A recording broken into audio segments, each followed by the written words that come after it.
Hello, everyone, and welcome again to another Teacher Joseph podcast.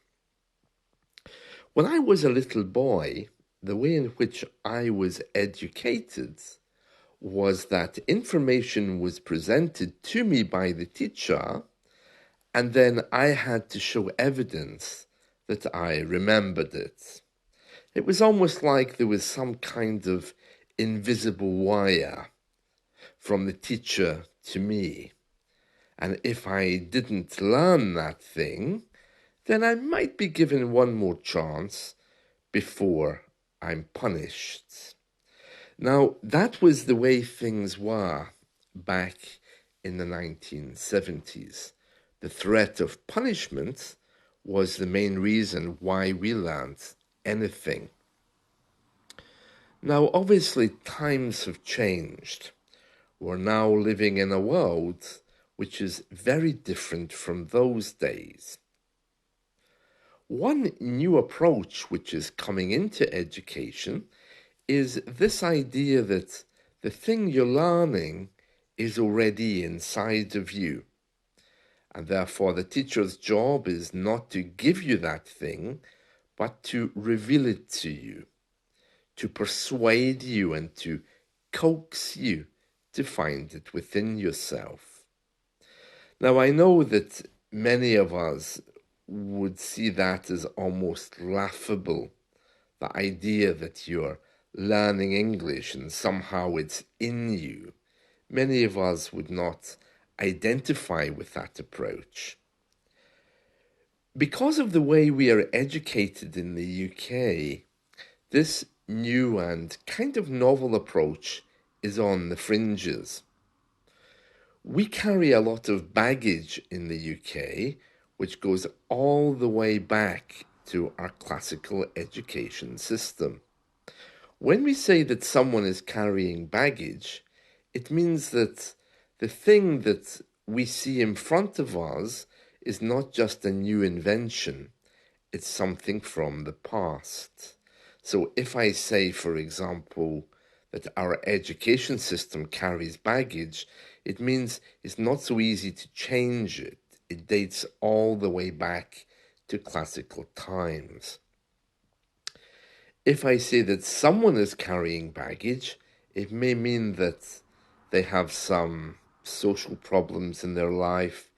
It may mean that their mind is somewhere else. It may just mean that they look like they've had trouble at some point. And the way we say that in English is, I think they're carrying baggage from their past. One thing I like about American education is they're not afraid to change. They don't really have a history, so there's no baggage which has locked them into a particular way of educating people. They're very new, and if they find something or a philosophy that works better, then they simply take it and use it. They adopt it. I think the English education system is also being forced to do that. When you look at the number of teachers who are leaving and the effect that artificial intelligence is having on schools, our system also has no choice except to find different ways. If you wanted to find any evidence of this idea that the thing you're learning is inside of you, then you only have to look at sports.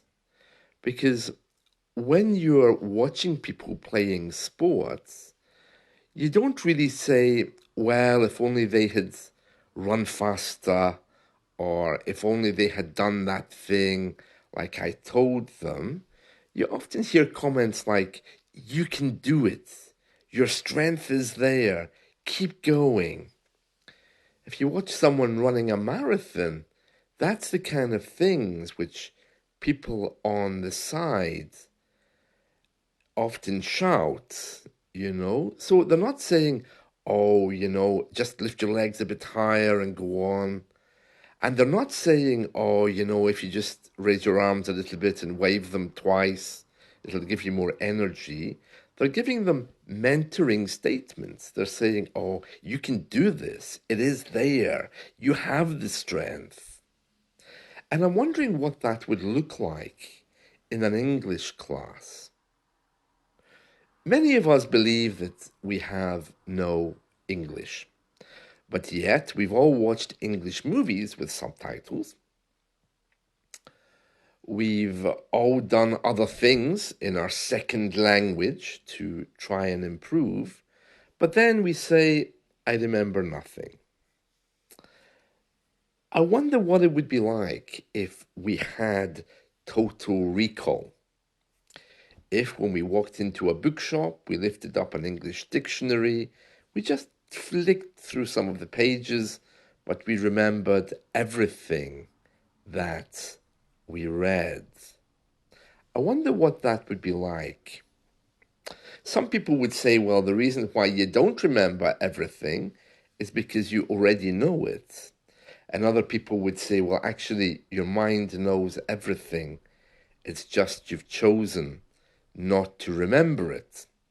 And then there's other people who say, well, under hypnosis, or if you're relaxed enough, you probably would be able to bring it back.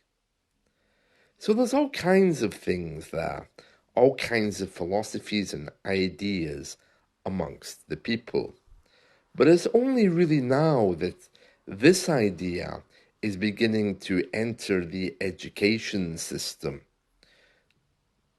The teacher now reveals the thing that the student has rather than simply giving it to them from a book.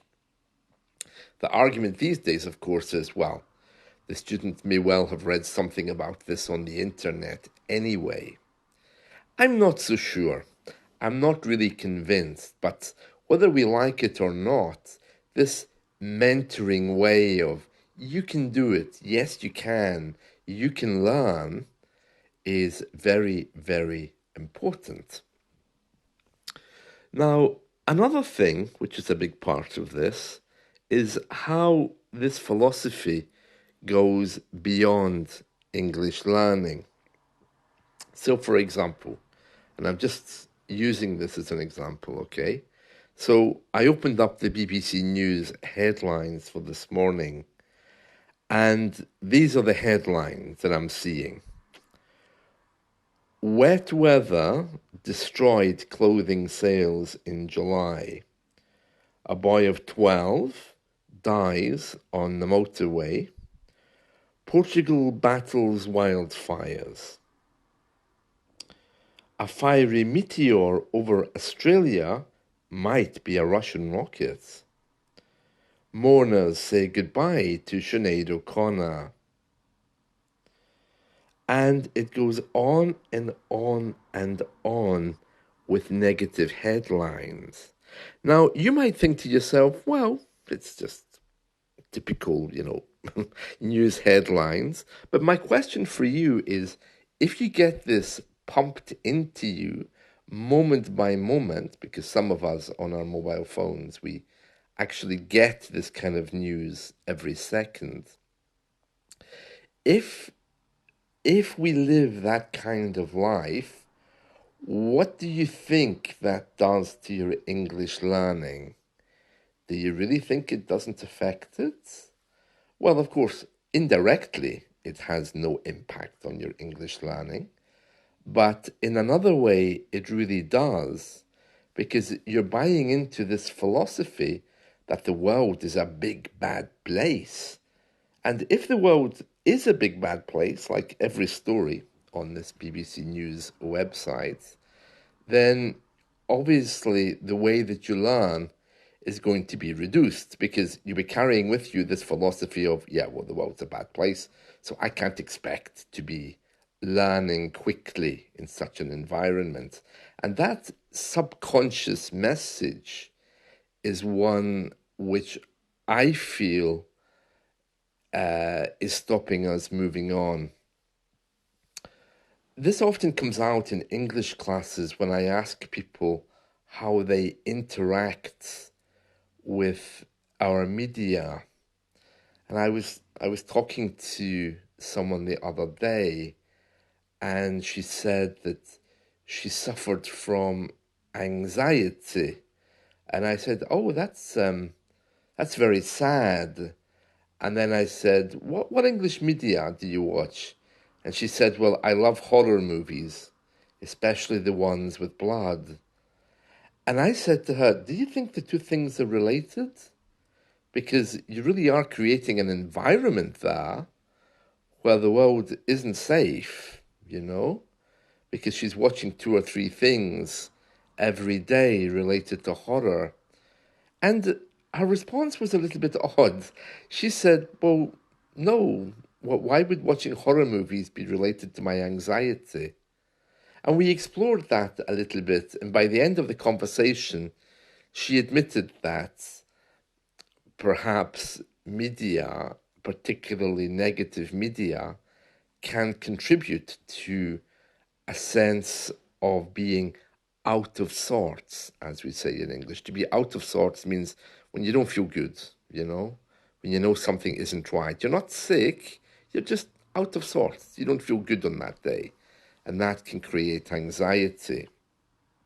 And so, my question for you today, okay, really is to look at your wider intake of the media, not only the news and the stuff that you're watching, but to go beyond that, even into your friendship circles, to hear what messages you're being given daily. As an English teacher, I feel it's my responsibility to always use positive language. I mean, if you come to me with a bad English and you tell me, "Yeah, my English is bad," and if I say, "Oh, yeah, you're right, it really is rough," huh? Then I'm affirming your belief, which may not even be correct. So one of us has to believe that your English can get better. Obviously, you can't. That's why you're saying it's really bad. So I have to find the good in it and build on that. That's my job as a teacher. So there's a lot of mental work which teachers do to create the right atmosphere for learning. And that involves exploring a little bit people's lifestyles and also people's minds. So today, I just want you to be thinking about that. Notice how much negativity, half truths, or even the headline of the local paper or on the internet, what you're being told, because you would be rather foolish to think that that isn't going to affect your learning. A few headlines I've heard in the last few days have been things like July was the wettest month on record. July was the hottest month on record. People who try to learn languages over the age of 50 are more successful. And in direct contrast to that, people who try to learn languages over the age of 50 are less successful. One is less, one is more. I'm not sure if I explained that correctly, but these are the kind of contradictions that we meet daily. And you can take any statistic and you can create a story from that, good or bad, because a statistic is like having a glass that's half empty or half full. You can describe the glass as half full, or you can describe the glass as half empty. It's your choice. So, in order to really embellish your learning, to bring it forward, to make it better, I really want you to look at learning in a wider way, not only about what books you have, what words you have, but your lifestyle. Is it really accommodating the idea of learning something new? Because here in the UK, there's a kind of a mood. I mean, many people say that you have to be a bit depressed to live in the UK anyway, but there's kind of a mood there which argues that to learn something new is impossible and that we don't have that thing. And the only way we get it is to pay a lot of money to somebody to give it to us. And these kind of things, slowly, as I mentioned earlier, are dying. And it's very interesting what's coming out of that in a mixture of AI and also as we become more aware of how we're being, I don't want to use the word drugged because it's not really appropriate, but we are almost certainly being given stuff which is to create a particular mood. And you would be very foolish if you think that that doesn't bleed into the learning process. So that's just something I want you to focus on today. You might be very surprised. What I do every day is I try to keep a gratitude list, things that I'm grateful for, good acts, and I try to do something nice for someone every day. I'm not always successful, but I try to do one little thing just to prove that there's a lot of good there because we are living now in some kind of environment where we're told really what isn't possible. We're given an idea of this this kind of atmosphere where we're almost at war with each other because of differing opinions. Anyway, that's all I wanted to say today. I hope you found this helpful. So please do examine just what's coming into your mind, just to see if there's anything there that you could change.